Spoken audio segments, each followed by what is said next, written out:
Hey, yo, what's up? It's your boy J Rock. Today I'm gonna be hitting you with a overview of Deadpool and X Force Omnibus. So we're gonna show it off a little. This is the dust jacket. This is what's gonna be on the front of the book, and this is gonna be the back cover. It's written by Fabian Nicieza, and artwork is by Greg Capullo for the most part. There's a few random issues or annuals that are different artists, different writer, but that's the beef of it. The most of it is Nicieza and Capullo. Here you get the spine. I love the font on this. It's a Deadpool font, and then you also get the 90s X-Force font. That's like a late 90s. I'm digging the lettering here. Then you have right here that's the cover to, I believe that's two different covers. That's the cover to Cable One. There's the cover to Gray Assault on Gray Mountain, the hardcover. I forget what single issue it is, and that's the cover to Deadpool, the Circle Chase, I believe. Let's see. I should show here which cover it is. There's Cable One. Here's the Deadpool miniseries. It's these 4 issues. Shows all the covers here than the other Deadpool miniseries right here. 4 issues again. So in total, it's 8 issues of Deadpool, 8 issues of Cable, and like 20 X-Force issues, I believe. Here you get all the info you're gonna need down here. That's all the. There's the cover to the hardcover Toy Soldiers. I believe it's Toy Soldiers right there. Some more info. I actually haven't gotten around to reading this. It's little commentary by the writers and artists and so forth. So yeah, the dust jacket, I'm digging it. Some people don't like that it's 2 pictures. Some people like a whole cover, right? Just go with one cover and commit to it. Here they went with 2 pictures. I didn't mind it. Wasn't a big deal. This was gonna be showing on the shelf, and this I really love the spine design. Here you see one of the covers, and on the back it's the other piece of the other cover, right? And now bigger art. I know some people also hate this, that it's the black borders. That's why they want the full picture. Okay, so now I'm gonna show off some of the extras and the table of contents and so forth. I'm not gonna get into the story too much. Maybe I'll flip through a few of the pages, but I don't want to get into the story too much because I'm doing reviews on these issues right now. So I'll leave the link below so you can check those out. Right now we're gonna talk more about the build of the book and so forth, just like an overview. We're not talk too much story wise. This cover, this is what's on the spine. Digging the cover, they went with a red tint, which is fine. Deadpool X Force here. The inner covers it's just a black matte finish. That's fine as well, no big deal. I do like when they put art on it or some different colors, but it's not a big deal. Another domino cover. I love this cover. She looks pretty wicked right here. See Deadpool right there. Now here you get info on all the people that had a hand in building the book. Some of this is the artists that helped on certain issues, the artwork.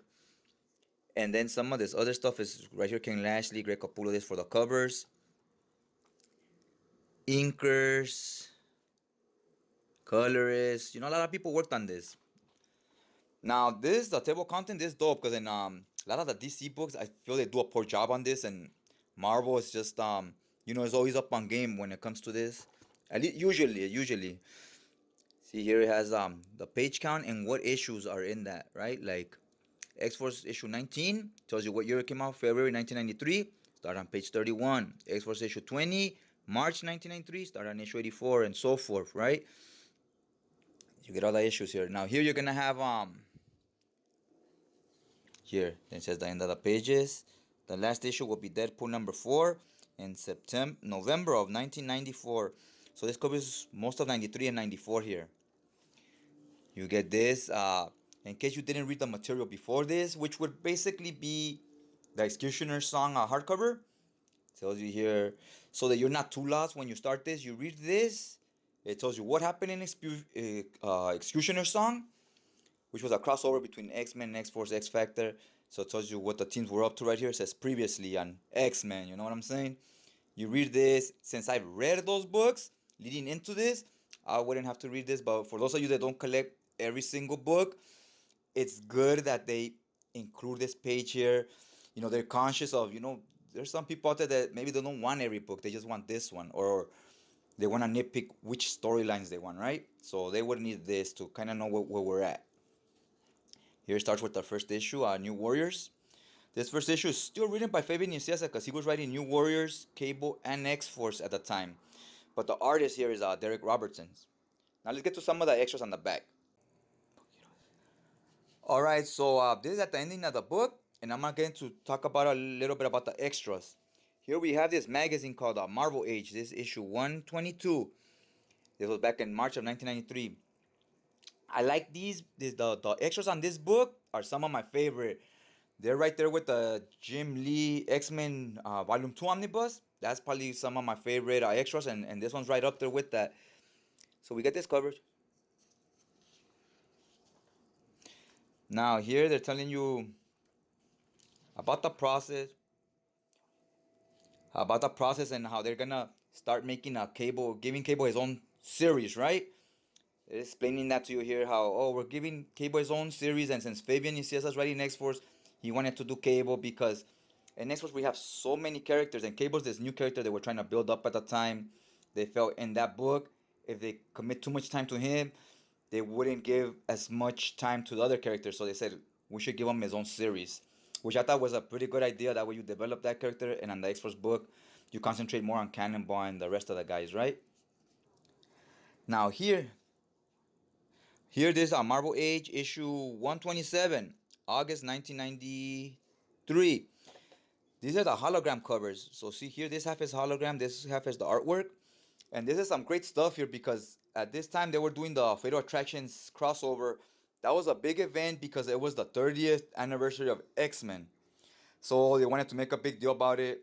They thought, you know what, we're gonna make it this X-Men event called Fatal Attractions, and they're gonna have holograms on the covers. At that time, these holograms that were on these X-Men comics, they were top of the line technology as far as holograms go, and laser discs and all that, right? Not laser discs, just lasers in general, laser printing and all that. They were using some top of the line technology. So those books were 350, which at that time 350 for a book was probably like $10 in today's market, right? And those holograms were way better than any other holograms you were getting in any of the cards and the collectible trading cards, right? And here it shows you all the process. Look at Havoc here, he's sick. Here they show how they drew a character. They will draw him, and then after they'll draw him, they'll get a sculptor to sculpt it exactly like that, and then they'll take pictures of the sculpt from the front, back, and sides and so forth, so that so that when they add it on the hologram, it's a bunch of different pictures that it can move like that and look. Gives the illusion that it's 3D, right? So I love the extras on this. It's explaining to you a lot about the hologram process. Yeah, so this was a big success, the crossover and so forth. A lot of big moments in it. A lot of things happen. Look at some of these. They took some really high quality pictures here too. Look at that. That's the Magneto hologram. That's the Cable one. This one, the picture on this is not as great because it's a hologram, so the lighting and so forth shows you how when they start they're red, how they put them in the water, kind of like how you would do pictures, right? And it shows the guy that here's a sculptor. It shows you the whole process, how it takes some days to carve out the action figure. That's how it look at the end. Then you get the photographer and so forth. This is very neat, especially if you're into trading cards or if you're into the whole process of how they're made or into holograms. Shows you all that here. And at this time, you were starting to get some hologram cards, but they were nowhere near as cool as these looked. And these were not in the trading cards packs, right? These were on the cover of the books. So once they made these holograms, other trading companies were like, hey, we want to use the same holograms. So they went with that company. There was a Polaroid company. I don't even know if that exists anymore, but the Polaroid company did those holograms, and they started getting a lot of, work with the comic card industry, making holograms and so forth, because they saw how great these looked, and now they didn't want to go back to those cheap 1991, 92 trading card holograms they had, which were nowhere near as good.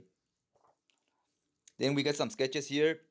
It shows how Greg Capullo he designed the new costumes, right? He was the artist. He had new costume designs for the characters. They would all have in like the second issue of this book, they would all have new designs, new looks, and so forth. You know, 'cause to usher in the new era of the '90s, we got a few pinups from the swimsuit issues, which were a thing back then as well. They were very popular at that time. We had a few. We had one every year, I believe. Look at this cable. It's a parody making fun of Rob Liefeld. Some two-page spread here. Here we get the a poster. This was a poster for the 30th anniversary of X-Men. This was by Greg Capullo. This shit looks badass. I'm digging this. Look at the Magneto helmet up there. Cannonball and Storm. Storm's looking nice. Wolverine's looking pretty bad too. So here you see Greg Capullo poster for 30th anniversary of X-Men. You get some of the pencils and inks of some of the artwork and some of the pages. They explain to you here how you have Siren here. So you see this page, and then in the actual page in the comic here, it's not Siren. They replace this part with Siren and they put Boom Boom there. Kind of neat little facts how the original artwork was and how they changed some stuff around before it gets published. Some other covers here. Then we get some of the I believe this is 91 or 92 trading cards. You get all the X-Force characters. Some of the X-Men here.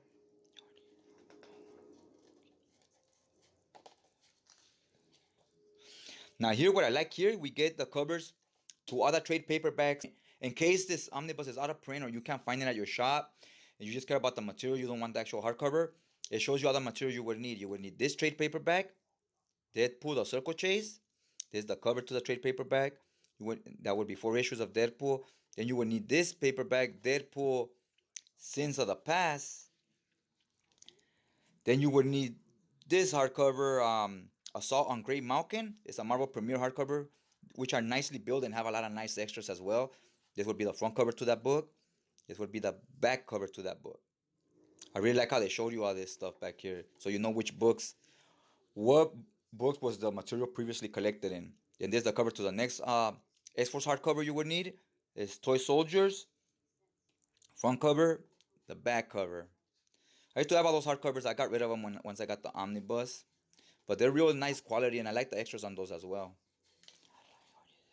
And you would need this one, Cable Classics Volume 2, which collects the Cable issues. So yeah, that's about all the extras. I was really enjoying the extras. LA's, it's a Marvel book. You know, they're okay. This one doesn't have much of an eye. On this book, in between this issue, before the next issue starts, you get a few pinups. Like you get this one with the artwork. The artwork here is kind of badass. You get a few more pinups. Then you get to the next issue, X-Force 27. So yeah, all in all, this was great extras. The material itself is subjective. You might like it, you might not. I personally really enjoy a lot of this stuff here. The Cable stuff in this, it's 8 issues of Cable, 1 through 8. It's stuff I hadn't read before. I read the X-Force stuff back when it was coming out in singles like 25 years ago. And I read, I think, the Circle Chase from Deadpool, that 4 issue miniseries, but a lot of the Cable stuff and that other Deadpool miniseries I still haven't read to this day until I got this book, right? So I really enjoyed the material. I thought it was fun. Although I hate what they did with Cable's haircut. That thing looked terrible. But that's neither here nor there. Other than that, hope you guys like this video. If you do, go ahead and hit that like button. And if you want to know what issues are on here and so forth, check the description down below and I'll tell you everything you need to know as far as that goes. And other than that, I'll check you guys out next time.